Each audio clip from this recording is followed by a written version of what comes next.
مسلم personal لا board کی جانب سے چلائی جانے والی اس تحریک کا جو مطالبہ ہے کہ جو وقف امینڈمنٹ ایکٹ لایا گیا ہے اسے حکومت واپس لے لے اور ملک کا جو امن و امان ہے اسے خراب نہ ہونے دے۔ اور حکومت سے کہنا چاہتا ہوں کہ آپ سن لیجئے، جب کہیں کوئی جھگڑا ہوتا ہے، کسی زمین کے بارے میں کوئی بات ہوتی ہے تو یہ کہا جاتا ہے کہ یہ جگہ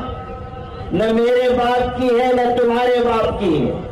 اس طرح کہا جاتا ہے۔ لیکن